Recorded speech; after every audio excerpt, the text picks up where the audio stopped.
21 de abril de parciales, ¿no? Entonces, lo que nos corresponde ahorita es abarcar estos temas, ¿no? El segundo corte tiene 4 semanas, miren. Esta ya vamos a terminar una. Nos quedan otras 3 semanas. Bien, es decir que si ustedes ven el contenido programático, en un mes estamos en semana de parciales de nuevo. Parciales del segundo corte. ¿Sí ven? Del 18 al 22 de mayo hay semana de parciales. Es decir que este semestre va a toda velocidad, ¿no es cierto? Va muy rápido. Bien, eso por una parte. ¿Qué vamos a tratar en este segundo corte? Bueno, vamos a seguir hablando sobre integrales, ¿no? La idea es que aprendamos a resolver la mayor cantidad de integrales, ¿bien? De las funciones más variadas posibles. Y aplicar esos conceptos de integral para hallar el área y el volumen de algunas regiones, ¿no? Hallar volúmenes con el concepto de sólidos de revolución o volúmenes que se generan cuando yo roto alguna región en el plano.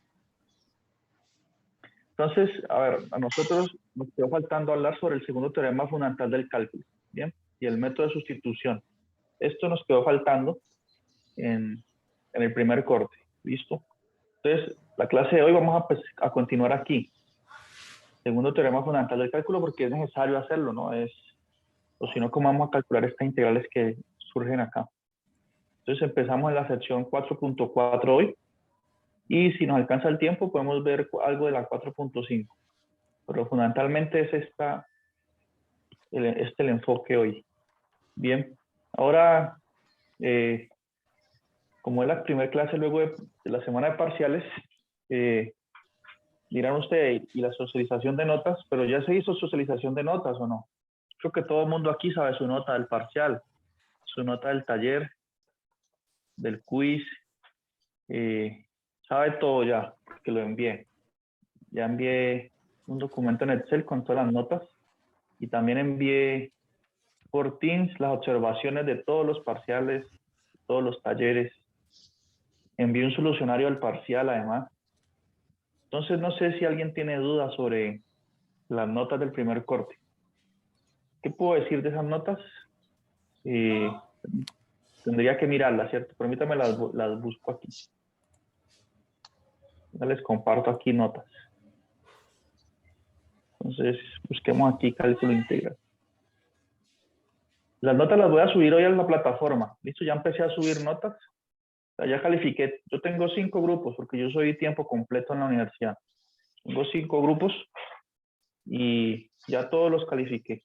Solo me falta algo de este curso de ecuaciones diferenciales. Entonces, estas son las notas del curso de cálculo integral, ¿no? Veámoslas así. Entonces, en promedio, pues, a ver, creo que les fue bien en general, ¿no? Hay algunos casos, ¿no? Que tienen, por ejemplo, los que tienen un 2, los que tienen 2,3 y 1,8. Esas notas más abajo de 2,5 son preocupantes, ¿no? Entonces los estudiantes tienen que ponerse las pilas en este segundo corte.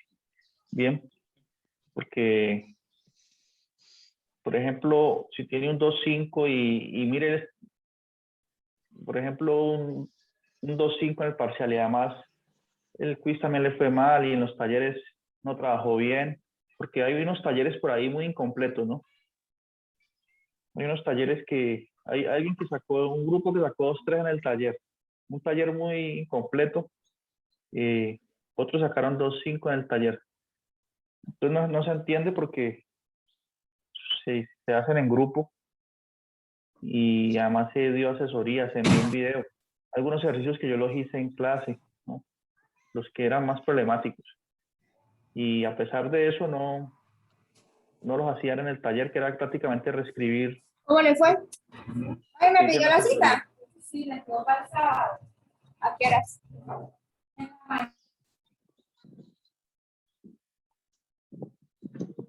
Entonces, ¿eso qué muestra? Si están hechos en la asesoría, algunos ejercicios, y así todos no los hacen, pues muestra una falta de compromiso, ¿no? De disciplina, por lo menos en hacer eso. Entonces, también los invito a que mejor en ese aspecto. Bien. Ahora, curiosamente, no, como se esperaba, quien le fue mal en el taller, también le fue mal en el parcial. Quien le fue muy mal en el taller, le fue en general mal en el parcial. Eso también muestra algo, que el parcial era un reflejo del taller, ¿no? La primera pregunta del parcial, le damos esa primera pregunta, a ver. Busquemos aquí en Teams. Busquémonos aquí en este grupo de cálculo integral. Si ustedes ven la primera pregunta era prácticamente la misma que se trabajó todo el primer corte, esa de límites donde aparecen unas constantes que uno debía encontrar esas constantes, ¿no? Entonces, ese ejercicio tantas veces fue planteado aquí en clase. Ese ejercicio hasta lo hice en una clase, no, ni siquiera fue una asesoría, en una clase. Un estudiante me preguntó por ese ejercicio, que yo lo había asignado en aquellos ejercicios que yo recomendaba semanalmente, lo había asignado ahí. Entonces un estudiante me preguntó, no sé si está aquí el estudiante y se acuerde de eso, pueda confirmarlo. ¿Qué es este Sí, primer claro. ejercicio? Sí, claro, profe. Eso, exacto. Entonces ese ejercicio yo lo asigné, me pareció interesante, luego un estudiante me consultó en clase y prácticamente lo hice. Bien. Luego lo coloqué, iba a colocar algo así muy parecido en el quiz, pero dije que no, que mejor coloqué una pregunta más sencilla y en el taller vuelve y aparece, ¿no? En el taller aparece de nuevo. Nuevamente hay dudas sobre el ejercicio, a pesar de que ya lo había resuelto en clase. Entonces lo resolví en la asesoría de nuevo, ¿no? Y entonces dije, bueno, como este ejercicio lo he hecho tantas veces, ya lo he hecho 2 veces, entonces voy a ponerlo en el parcial, pues, para que todo el mundo le vaya bien. Resulta que muchos no lo hicieron. Hay un 50% no lo hizo. Entonces, ¿qué podemos concluir? Bueno, que no están estudiando algunos. Esto no es un regaño para todos, no. Es una observación nomás. Algunos les ha ido muy bien y han trabajado muy bien. Y si ustedes se fijan, si ustedes imprimen el taller y miran en una hoja, en la mano izquierda ponen el taller, en la derecha el parcial, prácticamente hay una correspondencia, ¿no? Por ejemplo, en el parcial aparece este ejercicio 3 y en el taller algo semejante.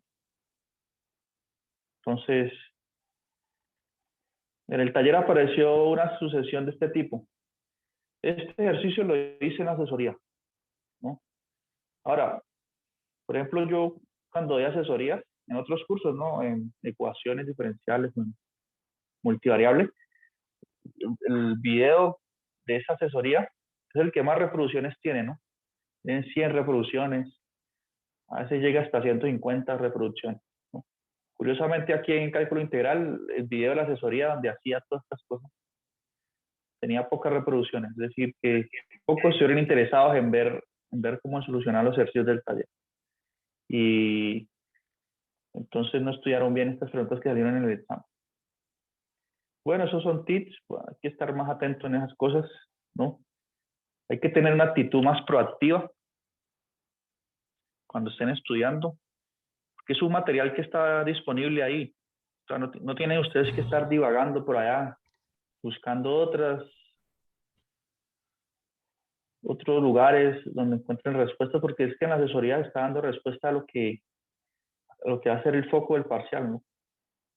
Entonces, los que a veces se dispersan mucho buscando cosas en otros lugares, mejor que se concentren primero en lo que estamos haciendo nosotros. Bien, porque eso es común que pase, ¿no? A todos nos ha sucedido. A mí me pasaba también cuando estudiaba que uno empieza a buscar material de que el curso de cálculo que editó otro profesor, quién sabe dónde, y se empiezan a complicar la vida. Pero el profesor está dando este curso, está enviando un taller donde está indicando en qué está interesado, que se sepa, qué se busca, qué se va a evaluar. Entonces, si uno hace eso a conciencia, yo creo que ya es suficiente. Para eso el taller. Pero a pesar de eso, el rendimiento fue bueno. Puedo decir que fue bueno en términos generales. Y bueno, ya podemos continuar entonces. Ya todo el mundo sabe su nota. La compartí desde el lunes en la mañana, ¿no? Las tenía listas el domingo. El domingo hice una maratón de calificación para tener estas notas a tiempo, para que ustedes, si tenían alguna pregunta, pudieran hacerla, algún reclamo.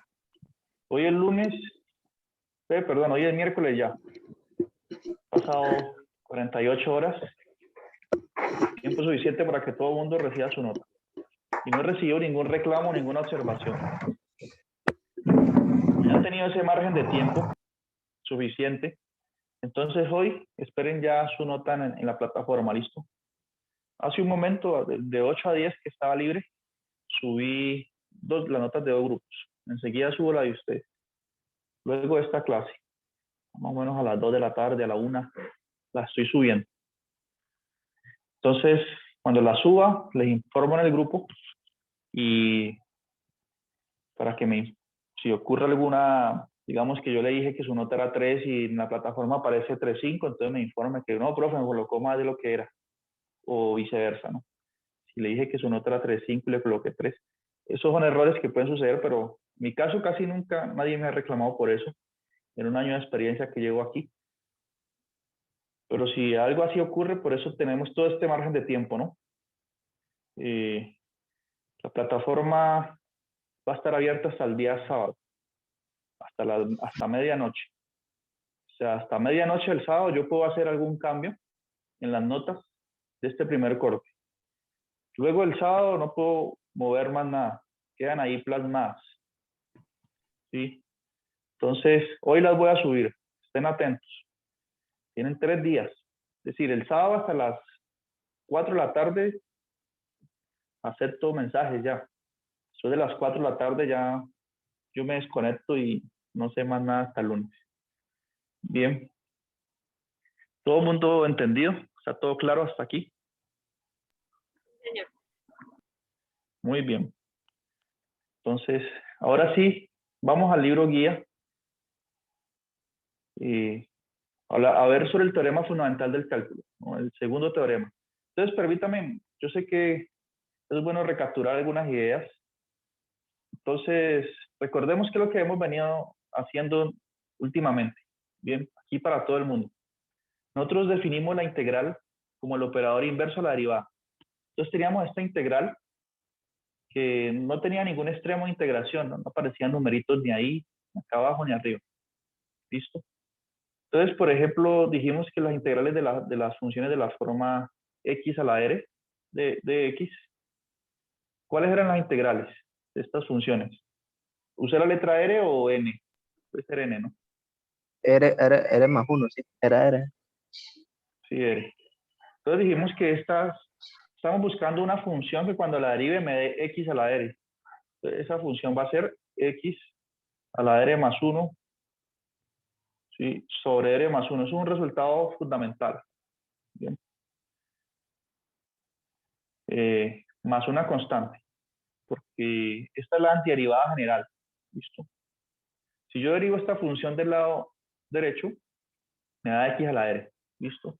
Eso es lo primero que vimos cuando hablamos de integrales. Por ejemplo, con esa lógica nosotros sabemos que ¿cuánto es la integral de coseno? Coseno de x o coseno de y, o usemos la x.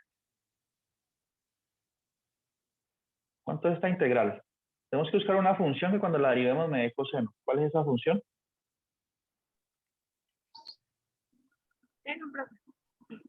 No. Seno de x, ¿cierto? Entonces, seno de x. Entonces de esta forma uno construye como una especie de tabla, ¿no?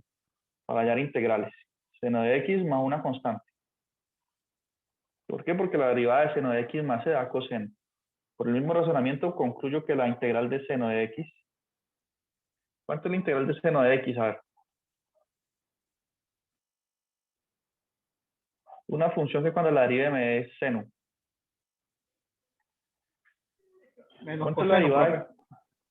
Eso, la derivada de coseno es menos seno. Entonces la derivada de menos coseno La derivada menos coseno de x es seno. Entonces aquí podemos agregar una constante. Entonces miren que nosotros ya tenemos el conocimiento de algunas antiderivadas, ¿no? De hecho vimos una regla que se llama la regla de la potencia generalizada. ¿Qué decía esa regla? Que si yo tenía la función, una función g aquí, una función g de x, enseguida algún ejemplo concreto elevado a la r, y esto estaba multiplicado por g', por la derivada interna, digamos, de x. Ahí es g de x a la r por g' de x, pero me lo salté. Porque estamos haciendo un resumen, estamos recordando.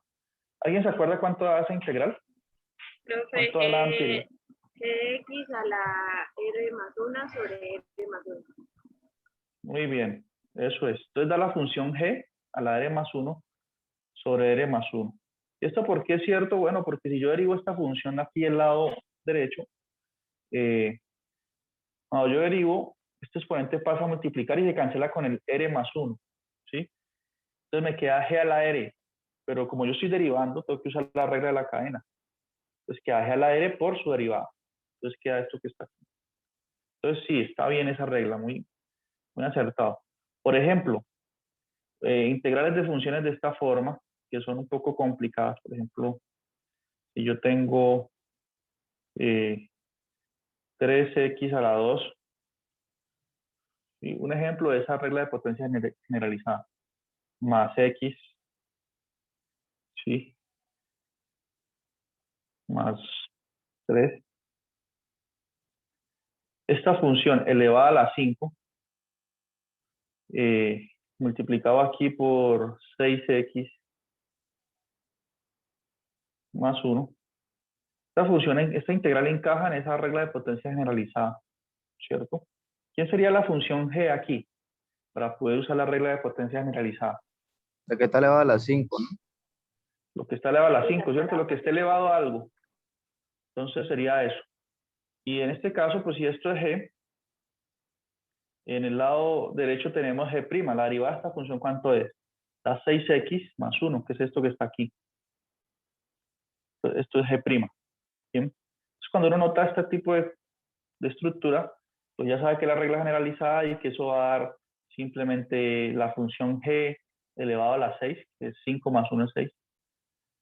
Y esta propiedad, esta potencia generalizada que está ahí, hace parte de un método para hallar integrales que se llama el método de sustitución. Eso es lo que veremos hoy, luego de que estudiamos el segundo teorema fundamental del cálculo.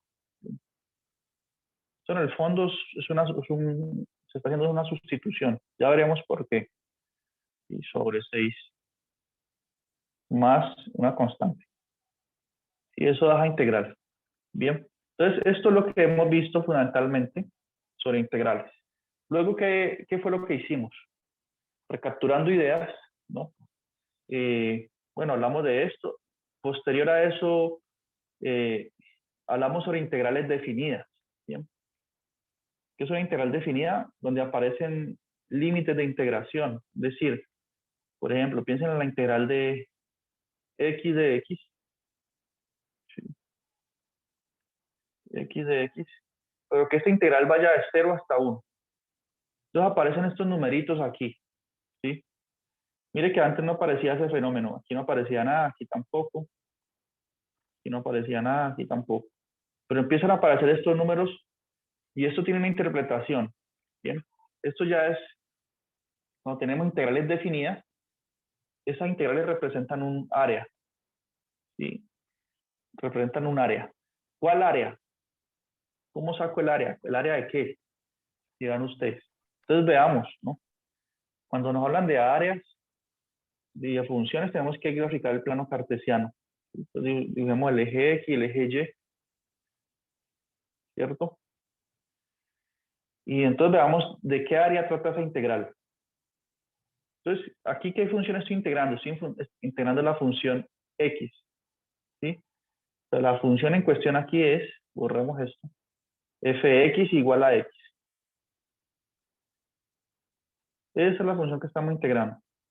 Fx, llamémosle así, fx igual a x.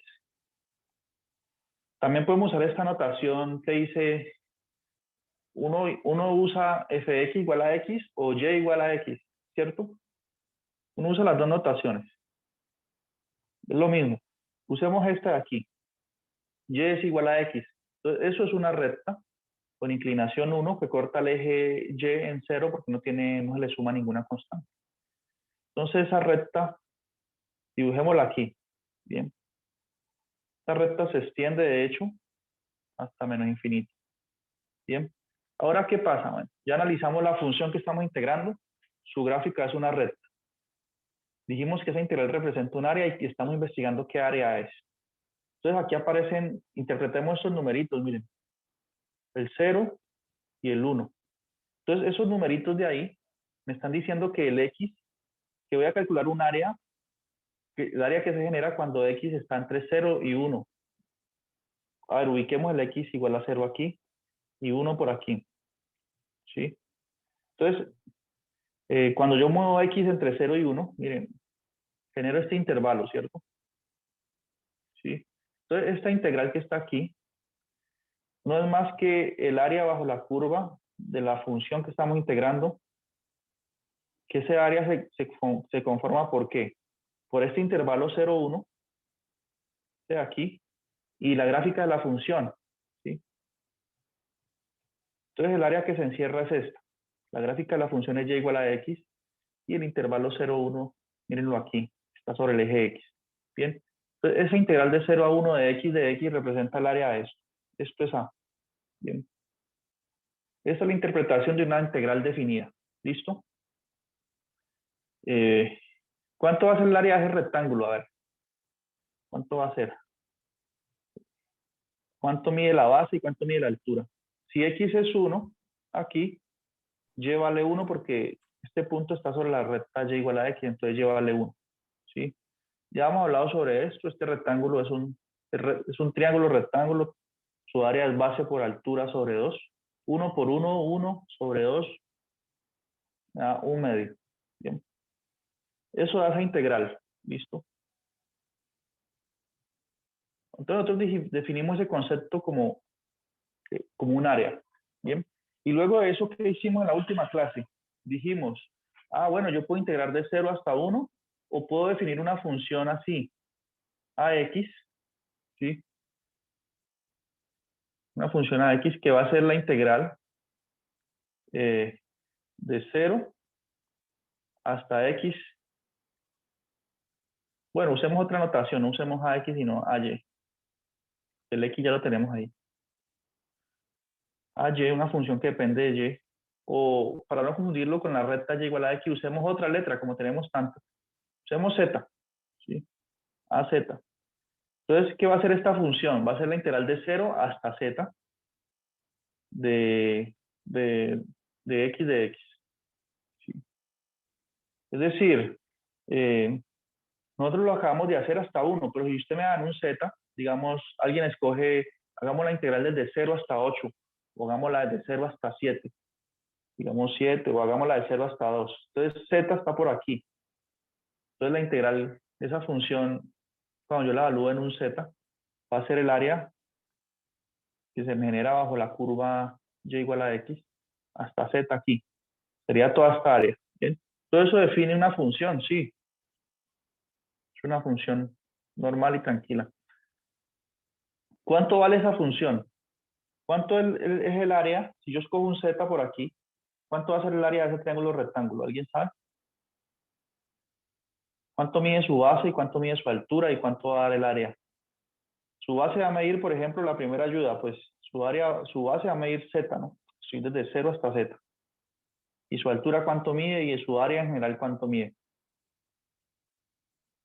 ¿Quién sabe eso?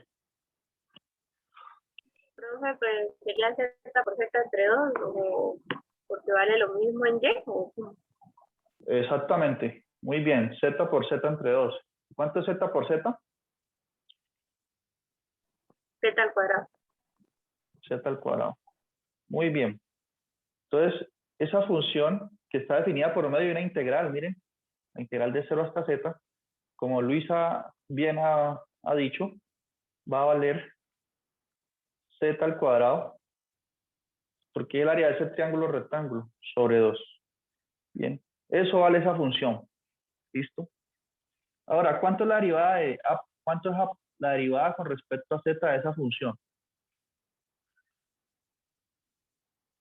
¿Cuánto es la derivada de Z a la 2 sobre 2? Profe, una duda y no le entendí la última parte. ¿Por qué Z por Z, Z sobre 2? Z, profe. Z, profe. Eso.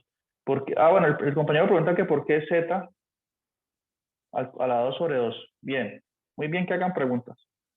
Entonces, por lo siguiente, a ver, voy a dibujar el triángulo aquí, para que saquémoslo de ahí del plano cartesiano. ¿Sí? Es un triángulo rectángulo el que se me genera. Si esto aquí es un triángulo rectángulo, esto mide 90 grados. Si esta longitud de acá abajo mide Z, ¿sí? Porque estoy integrando desde 0 hasta Z. ¿Y la altura cuánto mide? Pues la altura la da aquí la función. ¿Cuánto es la función y igual a x evaluada en z? ¿A cuánto es la altura? La altura de acá. La altura va a ser z también.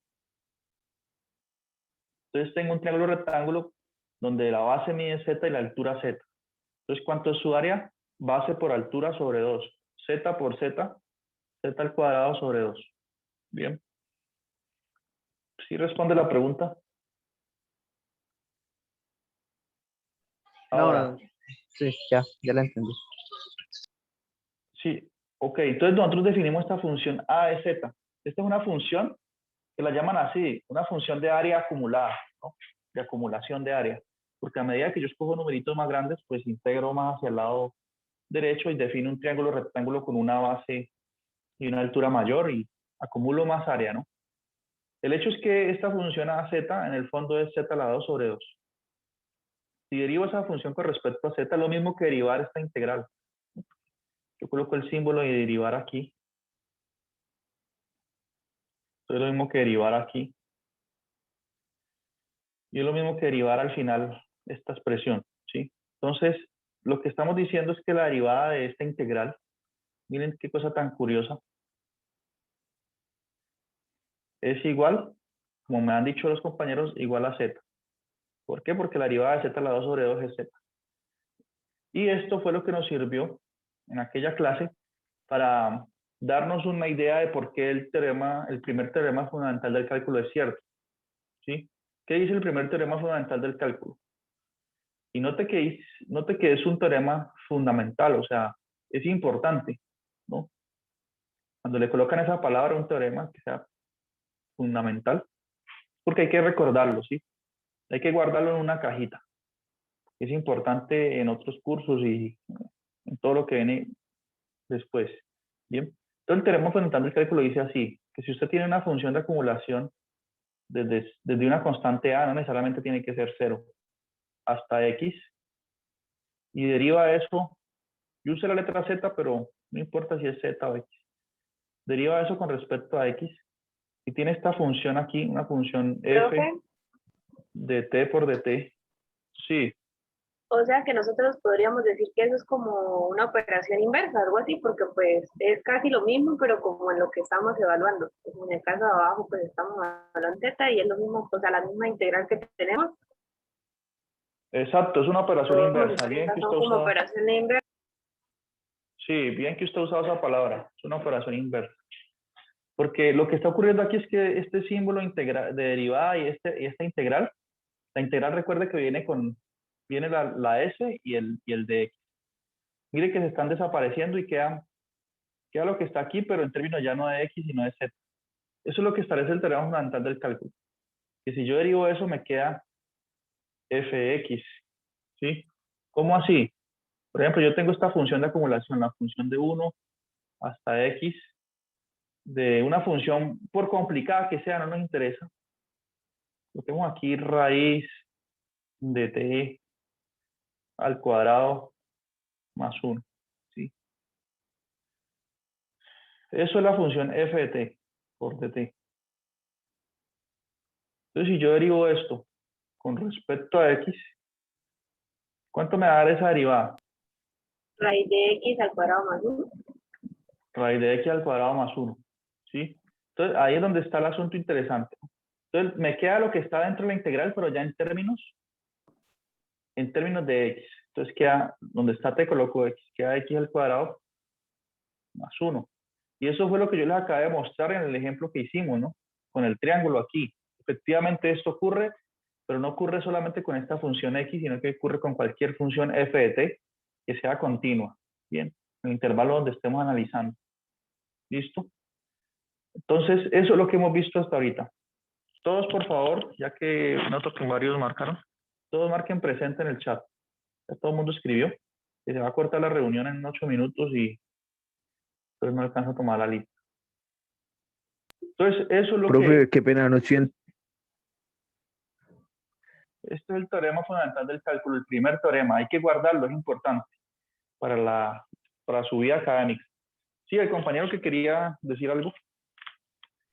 Profe, usted está con t al cuadrado, está hablando de t y de x, ¿no? Por eso pone como resultado x al cuadrado más 1 en la raíz. Sí, porque queda la función que está aquí, pero ya en términos de x. En términos de x, ok. Profe, ahí quedaría la función evaluada en el término de sus límites, ¿no? En este caso x. En ese caso de x. Acá quedó en z, en el otro ejemplo que está haciendo, porque el límite superior era z. Por eso quedó z aquí. Y aquí lo comprobamos, pues. Vimos que efectivamente eso ocurre. Y ocurre no solamente con esta función, sino con cualquiera. Entonces, este es el primer teorema fundamental del cálculo. Listo, que vimos en la última clase antes del parcial. Bien. Entonces, esto es interesante. Ahora, ustedes saben que siempre tenemos teoremas fundamentales, ¿no? ¿Alguien se acuerda de un teorema fundamental? Por ejemplo, existe un teorema fundamental de la aritmética. ¿Qué es el teorema fundamental de la aritmética? Que yo tengo un número natural, ¿no? Él se puede descomponer como el producto de números primos. Un primo 1, el primo 2, hasta un primo n. Eso dice el teorema fundamental de la aritmética. Bien, por eso son tan importantes los números primos. Entonces, denme un número cualquiera, 10. 10 se puede escribir como 2 por 5, donde 2 y 5 son números primos. Y cualquier número que ustedes me den, por ejemplo el 21, se puede escribir como 7 por 3, o 3 por 7. Y 3 y 7 son primos. Entonces, se denomina el teorema fundamental de la aritmética. Bien. Tenemos un teorema fundamental del álgebra. ¿Qué es el teorema fundamental del álgebra? Dice que si yo tengo un polinomio de grado n, yo tengo un polinomio de grado n, Pn de x. ¿Cómo son los polinomios de grado n? Son así. Es un a sub 0 más un a1x, donde a1 y a sub, todos los a son constantes, más, dejo puntos suspensivos, a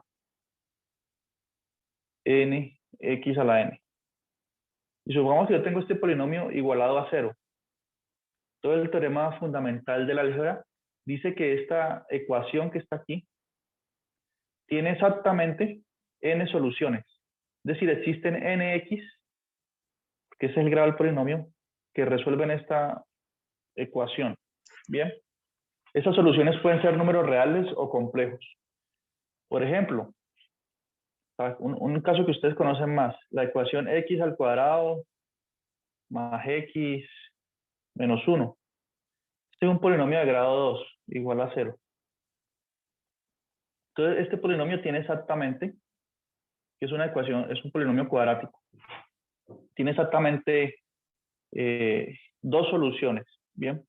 ¿Cómo se encuentran las soluciones? Con la fórmula del estudiante, ¿no? La que aprende uno del colegio. Menos b, es la del estudiante. Más o menos. Una negativa y una raíz. positiva, ¿no, profe? Sí, una positiva y una negativa. Y si el discriminante da negativo, me queda la raíz cuadrada de un número negativo, que eso da números complejos, ¿no? Y que a veces les da imaginario, sí, da un número imaginario y lo otro, ¿no? Exacto. Entonces, Esto es un caso particular del teorema fundamental del álgebra, que dice que esta ecuación tiene exactamente dos soluciones en el campo de los números reales o complejos, es decir, que puede ser imaginaria. Si tenemos una ecuación de grado 3, tendrá tres soluciones. Bien, todos esos teoremas se denominan fundamentales. ¿Listo? Y aquí nosotros estamos al frente de un teorema que es fundamental y es del cálculo ya, el primer teorema fundamental del cálculo. Y es este sencillo resultado. ¿Listo? Está aquí. Entonces, es importante conocerlo, usarlo. Y este resultado nos da la posibilidad de deducir otro resultado importante, que es el segundo teorema fundamental del cálculo. ¿Listo? Que es el que vamos a estudiar hoy. Y es algo, ese teorema fundamental del cálculo es algo que ustedes esperan, algo muy intuitivo. Y es, hasta el momento yo definí lo que es una integral con límites de integración. Pero la pregunta es, ¿cómo calculo la integral, por ejemplo, cómo calculo el área bajo la curva desde 0 hasta 1 de la función x a la 3 por dx? ¿Será que tengo que hacer el dibujo y así como hicimos con el triángulo, usar alguna fórmula o qué?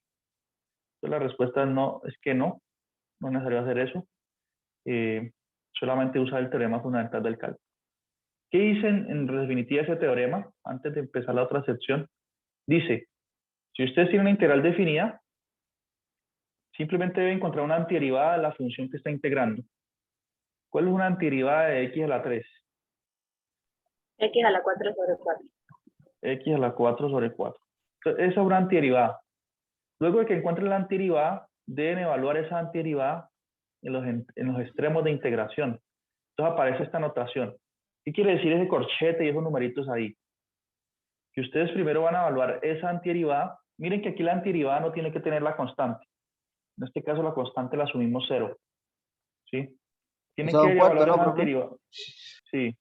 En el 1, primero, en el extremo superior sobre 4, y restarle cuando evalúen el extremo inferior en 0 sobre 4. O sea que esto da, como dice el compañero, 1 a la 4 es 4, eso da un cuarto.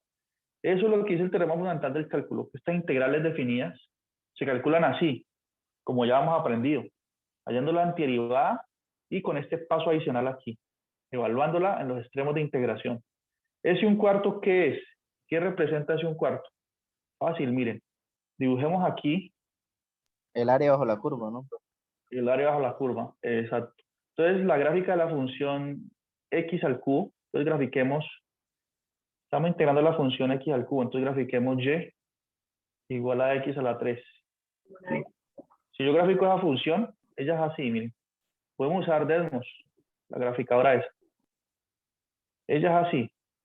Pero esta parte de acá no me interesa porque nosotros estamos analizando entre 0 y 1 solamente.